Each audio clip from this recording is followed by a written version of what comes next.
Welcome to Legion Builds, where I guide you on how to bring your favorite fictional characters into Dungeons & Dragons. This video and all my content is made possible by my Patreon supporters, and it's dedicated to everyone who subscribes to my channel. You're all the reasons why this keeps going. Join the Legion today at patreon.com/63rdlegion for free and help decide next week's new character. Joining my paid tiers allows you early access to my content, a shout out in my videos, homebrew D&D items for your games, and a chance to play some D&D in the Patreon community. We now have a Discord. It's just getting started, but we have some future plans coming, like events for Discord members and Patreon members.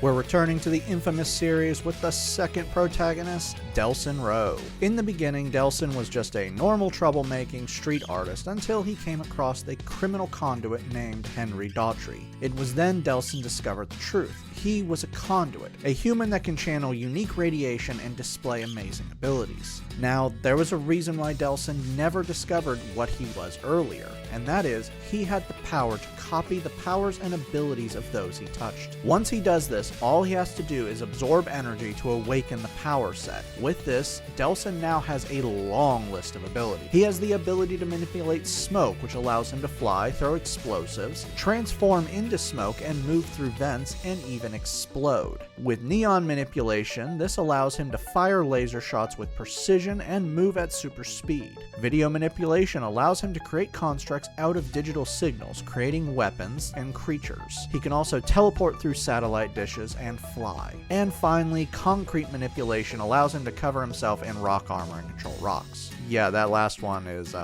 pretty dull because it happens at the very end of the game and you're done. He also has standard conduit abilities such as enhanced physical capabilities and healing. For today's build, we'll be using the Player's Handbook and Zenithar's Guide to Everything. We're using standard point array to keep things simple, and we are multi-classing, but they use the same stats, so this is going to be pretty easy. Make Charisma 15, Dex 14, Con 13, Wisdom 12, Strength 10, and we're going to be dumping Intelligence with an 8, because standard point array is unforgiving. Delsin is a human, resourceful, lets you have an inspiration dice at the end of a long rest, if you don't already have one. Skillful gives you a free skill, take acrobatics. Versatile gives you a free origin feat. For this feat, Tough gives you double your character level in HP and then adds +2 HP to every level after. To finish out your lineage, you know the language Common and 2 more of your choice. For background, place +2 into Dex and +1 into Charisma. For your origin feat, Alert adds your proficiency bonus to your initiative rolls. And before combat begins, you can switch with a willing ally in the initiative order if neither of you are incapacitated. For your skills, take Athletics and Persuasion. To finish out your proficiencies, choose Pager Supplies to tag some buildings.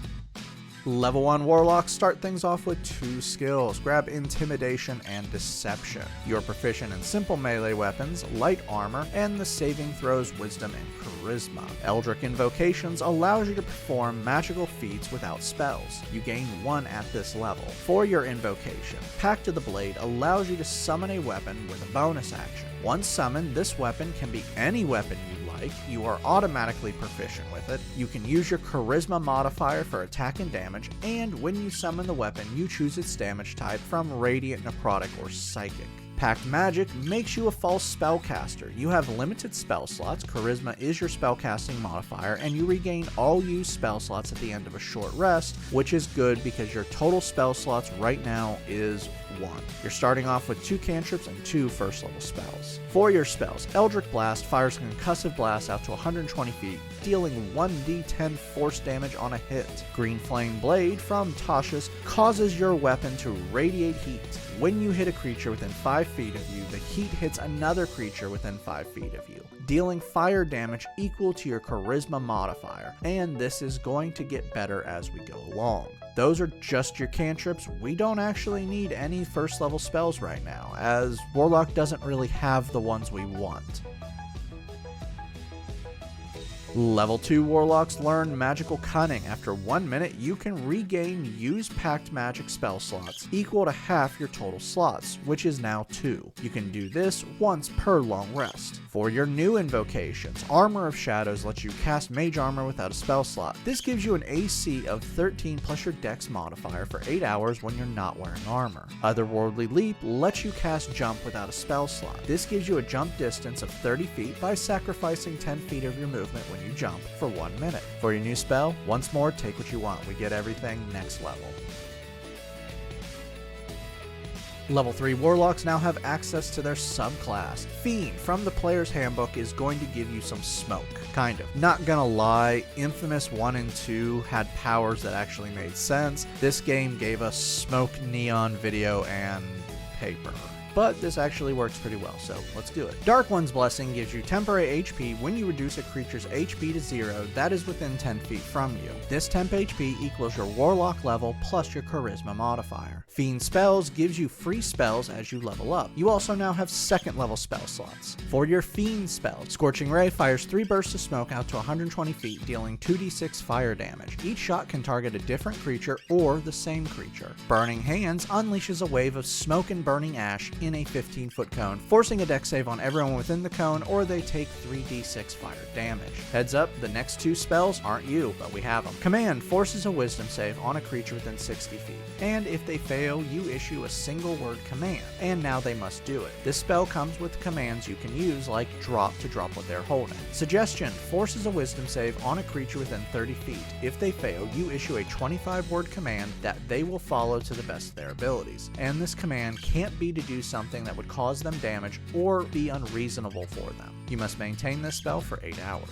For your new spell, Misty Step turns you into smoke and teleports you 30 feet with a bonus action. Level 4 Warlocks earn our first ability score improvement to bump up Charisma for more attack, damage, and spell DC.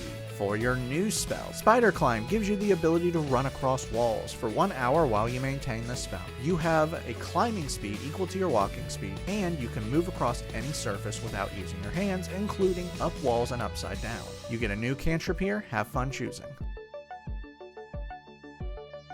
Level 5 Warlocks receive 2 more invocations. For your invocations, Thirsting Blade allows you to make 2 attacks with your packed weapon with a single attack action. Agonizing Blast lets you add your Charisma modifier to the attack of 1 Warlock cantrip that deals damage. Go ahead and place this into Eldritch Blast. You also now have 3rd level spells. For your Fiend spells, Fireball causes an explosion of burning ash out to 150 feet, expanding into a 20-foot radius sphere. Each creature within the sphere must make a dex save or take 8d6 fire damage. Stinking Cloud unleashes a toxic cloud out to 90 feet from you for 1 minute while you maintain this spell. This cloud is a 20-foot radius sphere that heavily obscures the area. Each creature that starts its turn within the cloud must make a con save or be poisoned until the end of their turn, where they can't take actions or bonus actions.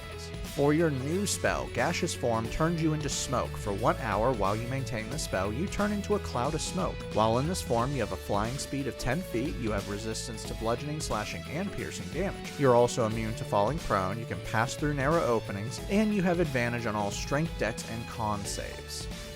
You've reached character level 5, raise your proficiency bonus to +3. You can now fire Eldritch Blast twice with a single action. Green Flame Blade now deals an extra 1d8 fire damage to both the original and second target. Level 1 Sorcerers start things off with spellcasting. You are now a true spellcaster, and because you multi-class with Warlock, that means something special. Your 2 Warlock spell slots will be separate from your Sorcerer spell slots, and they will always be at 3rd level. Charisma is your spellcasting modifier. You have more spell slots, but you only get them back at the end of a long rest. You're going to start with 4 cantrips and 2 first level spells. Innate spellcasting allows you to enhance your magic. With a bonus action, for 1 minute you gain the following benefits. Your spell DC for your Sorcerer spells is increased by 1, and you have advantage on your Sorcerer spell attack rolls. For your spells, Firebolt fires a blast of burning ash out to 120 feet, dealing 2d10 fire damage on a hit. Light causes a large or smaller object that you are wearing or holding to shed bright light out to a 20-foot radius for 1 hour. Thunderclap causes an explosion around you, forcing a con save on everyone within 5 feet, dealing 2d6 thunder damage on a failure. Fog Cloud unleashes a smoke cloud out to 120 feet for 1 hour while you maintain the spell. This cloud is a 20-foot radius sphere and heavily obscures the area. Shield adds +5 to your AC with reaction for 1 turn, and you automatically stop magic missile. You get 1 more cantrip here, go nuts. Level 2 Sorcerers gain Font of Magic. You now have sorcery points that equal your Sorcerer level that you can use to perform special features. You regain used sorcery points at the end of a long rest, you can burn spell slots to regain sorcery points, and you can burn sorcery points to gain special bonus spell slots that don't count towards your normal spell slots.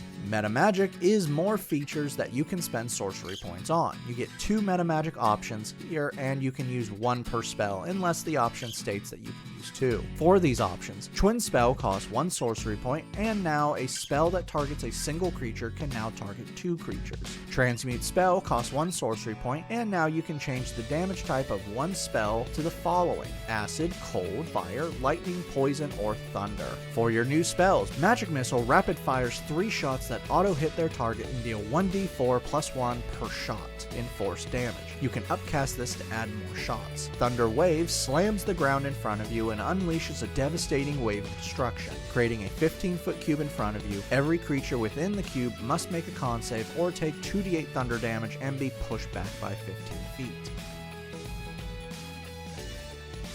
Level 3 Sorcerers now have access to their subclass, and it's time for Neon and Video. Divine Magic from Xanathars is going to bring the light. Divine Magic gives you access to cleric spells. You also gain a free spell that is generally based on your alignment. Favored by the Gods lets you add more dice to a failed saving throw or a missed attack by rolling 2d4 and adding it to the roll. You can do this once per short or long rest. You now have access to 2nd level spells. For your free spell, Cure Wounds heals you 2d8 plus your charisma modifier. For your new spells, Guiding Bolt fires a beam of light out to 120 feet and deals 46 radiant damage and grants advantage to the next attack roll against the creature. Spiritual Weapon summons a video construct of a weapon out to 60 feet with a bonus action that you maintain for 1 minute. This weapon attacks a creature within 5 feet of it, dealing 1d8 plus your charisma modifier in force damage. While you maintain this spell, each turn you can use your bonus action to move it up to 20 feet and attack another creature.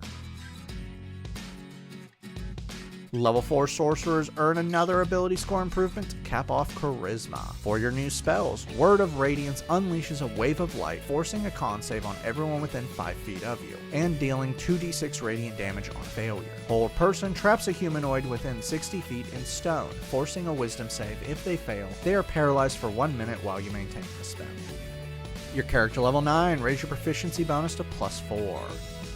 Level 5 Sorcerers learn Sorceress Restoration. Now you can regain used sorcery points equal to half your Sorcerer level at the end of a short rest, but you can only do this once per long rest. You also learn 3rd level spells. For your new spells, Flying gives you a flying speed of 60 feet for 10 minutes while you maintain the spell. Erupting Earth causes stones to erupt out to 120 feet from you. When you do this, you create a 20-foot cube in range and force a dex save on everyone within. If they fail, stones strike them, dealing 3d12 bludgeoning damage. This ground within the cube is now difficult terrain.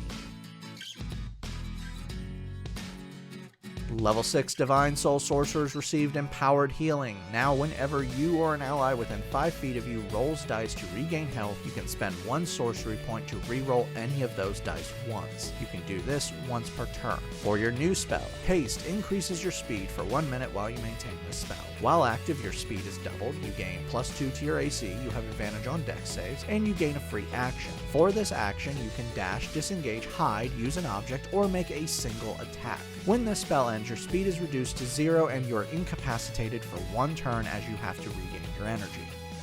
Your character level 11. Firebolt, Word of Radiance, and Thunderclap now deal 3 damage dice each. Eldritch Blast can be fired 3 times with a single action, and Green Flame Blade now does an extra 2d8 fire damage to the original and second targets. Level 7 sorcerers are sorcery incarnate. You can now spend 2 sorcery points to use innate sorcery if you have no uses left. And you can now use 2 meta magic options at once. But you still must pay the cost for both. You also get 4th level spells. For your new spell, Guardian of Faith summons a radiant celestial creature out to 30 feet from you for 8 hours. Once summoned, any enemy that comes within 10 feet of the Guardian must make a dex save or take 20 radiant damage. When the Guardian deals 60 radiant damage, it vanishes. Level 8 sorcerers earn another ability score improvement. Raise dex for better AC and acrobatics. For your new spell, Dimension Door teleports you 500 feet to a location you can see, visualize, or describe. If you teleport into something, the spell fails and you take 4d6 force damage. Your character level 13, bring your proficiency bonus to +5. Level 9 sorcerers gain 5th level spells. For your new spells, Summon Celestial summons a digital angel to fight with you. For 1 hour while you maintain the spell, you summon an angel, and when you do, you choose if it is a defender or an avenger, which decides its abilities. The angel shares your initiative and obeys your every command. Cloud Kill unleashes a smoke cloud out to 120 feet. This cloud is a 20-foot radius sphere and it heavily obscures the area. Any creature within the cloud must make a con save or take 5d8 poison damage. Level 10 sorcerers learn a new meta magic option. For this option, take what you want. For your new spells, Stone Skin covers you in stone for 1 hour while you maintain this spell. While active, you have resistance to bludgeoning, piercing, and slashing damage. You get another cantrip. Have fun choosing. Level 11 sorcerers receive 6th level spells. For your new spell, Sunbeam unleashes a blast of neon in a 5-foot wide, 60-foot long line. Each creature in the line must make a con save or take 6d8 radiant damage and become blinded until the start of their next turn. Level 12 sorcerers earn our final ability score improvement to cap off dex. Your character level 17, max out your proficiency bonus at +6. Firebolt, Thunderclap, and Word of Radiance now deal 4 damage dice each. Eldritch Blast can be fired 4 times with a single action, and Green Flame Blade now deals an extra 3d8 fire damage to both the first and second targets. Level 13 sorcerers now have 7th level spells. For your new spell, Investiture of Stone from Xanathar's is the ultimate concrete power. For 10 minutes while you maintain this spell, you are covered in stone. While active, you can cause a small earthquake, knocking creatures down, you can move across difficult terrain with ease, and you have resistance to bludgeoning, piercing, and slashing damage from non-magical weapons. Level 14 Divine Soul sorcerers gain angelic form. With a bonus action, you now manifest digital wings that grant you a flying speed up to 30 feet. These wings will stay with you till you dismiss them, die, or are incapacitated. Our final level is level 15 sorcerer, and now you have 8th level spells. For your final spell, Sunburst unleashes a radiant explosion. Choosing a point within 150 feet, you create a 60-foot radius sphere of light. Every creature within it must make a con save or take 12d6 radiant damage and is blinded for 1 minute. Now that we've hit level 20, let's recap. Your stats are Strength 10, Dex 20, Con 13, Intelligence 8, Wisdom 12, Charisma 20.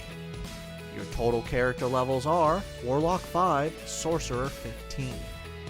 Let's dive in. You are a powerhouse. When you unleash damage, it is massive. This can be over long distances and over entire areas, but let's talk about your basic powers because damn do you have some power all over the place. Your Eldritch Blast is 120 feet, dealing 1d10 plus 5 force damage, and you can fire it up to 4 times. And your basic smoke attack is dealing 4d10 fire damage on a hit. You can also summon weapons to you, summon flying weapons, summon angels to fight with you, or just deal damage. Your mobility is great. You can fly, teleport, run up walls, go super speed, jump 30 feet, and you have a free action to run. To finish everything out, your AC is 18 and your total health, taking the average, is over 140 HP. Downside. Worst thing to talk about is your bad intelligence. It's low. Your HP can be better, but you also can heal, so I guess it evens out. You do also have minor resource management with 2 Warlock spell slots and 15 sorcery points, but I don't really see a problem with that. Time to choose your path. Will you be the hero or the villain of the story? It's all up to you. I'd like to give a special shout out to my Artificer tier. Thank you, John Martin, Christopher R. Hunter, Java Squirrel, Jonathan Haynes, and Daniel Saftler. You guys rock. Make sure to like and subscribe to not miss a single new build each week on YouTube and Spotify. And make sure to check out my Patreon where you can help decide next week's new character.